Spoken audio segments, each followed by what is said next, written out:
Hello, my name is Eli Gomez, and for my project, I will be doing the red wolves and the rehabilitation that's been going on in North Carolina. Okay, so a little bit of overview on the red wolves. The scientific name for the red wolves is Canis rufus, and historically they are native to areas all the way from Texas in the west all the way to the east coast, and predominantly they range in swampy coastal areas with prairies, forests, and just generally areas of low altitude and kind of a diverse ecosystem that they tend to live in. And currently they're classified as an endangered species by the IUCN, actually very endangered now. And they have a unique ecosystem role in the sense that they're apex predator, which I will talk more about later.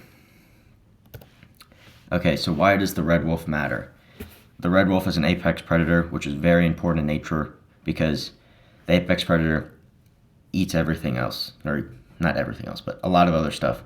And without the apex predator to regulate the animals, then a lot of the prey, the apex predator is not there, will increase in population, which the prey that the apex predator would eat but's not eating would increase, but that means that prey would eat more of the prey below it. So it's really just a positive feedback loop which never ends. And the red wolf also matters because it's biodiversity. It's one of the few large carnivores in its natural ecosystem, which is needed to control the amount of apex predators. And it's also culturally important because it's unique to the U.S. It's one of the first species that kind of started its own rehabilitation program, and a lot of U.S. citizens see it as a conservation symbol. Okay, some of the problems and threats to the red wolf is human-caused mortality, such as hunting or vehicle collisions. People going too fast on the road and they hit a wolf and it sadly dies. Other problems include habitat loss, and currently about 99% of the red wolf's habitat is no longer available to it due to deforestation, agriculture expansion, new homes being built, roads, just what was once its habitat is no longer there. And another major problem is hybridization with coyotes. So the red wolf has started to breed with coyotes, and this has kind of crossbred and almost made a new species in a sense, which has gotten rid of the gene pool of the red wolf, which is contributing to its declining population. And also another problem is climate change, and as temperatures begin to rise, the ecosystems that once used to be favorable to the red fox are no longer favorable, so they have to move north to cool off. However, the red wolf is being helped out. It's not a sad story in a sense. There's some hope. So a little bit of the conservation progress in history. So in the 1970s and 80s, people began to realize we need to help the red wolf. If we don't help the red wolf, it will be gone. So during this time, captive breeding started. Captive breeding started. And then in the 1973, it was classified as an endangered species formally. And then in 1987, it was first reintroduced to northeast Carolina, which is a more wetlands area, low altitude, warmer, more tropical, which is better for the red fox. And then in the 1990s to 2000, the conservation and rehabilitation programs have expanded, allowing more foxes to be bred domestically, which can be later released. And then currently, the rehabilitation efforts have continued. More people have started to captive breed them with permits and proper regulations. And populations increased, decreased, and increasing again, which I'm going to talk about later. So about the population numbers.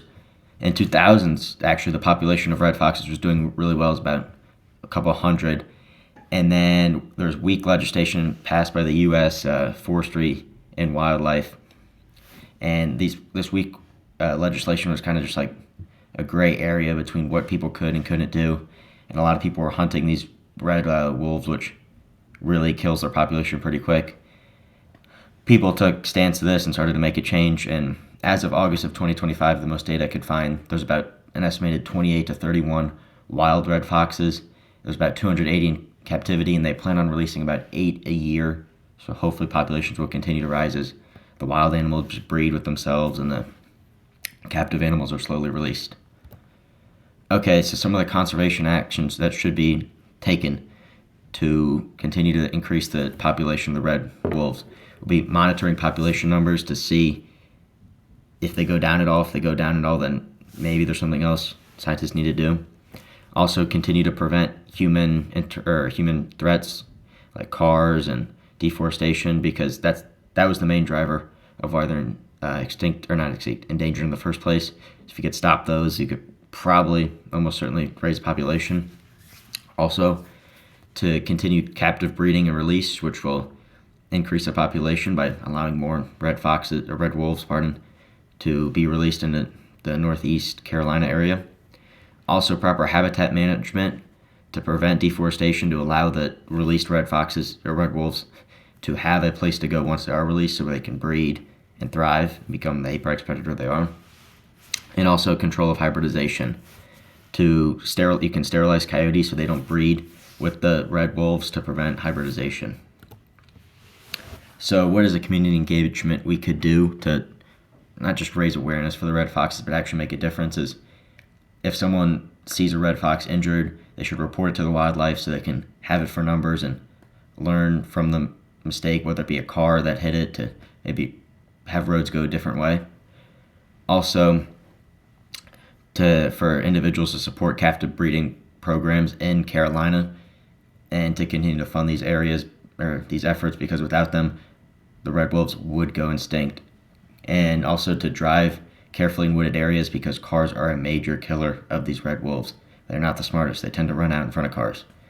Also, support landowner incentive programs, which give money to landowners to keep their land the way it is and not sell it to housing development companies that build homes and ultimately take away from the red wolves' home.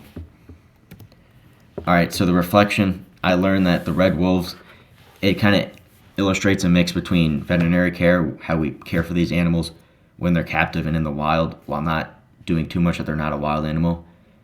Also, with population health and kind of studying how populations trend and what factors influence that, and also the human-wildlife conflict and how humans can have an impact on animals.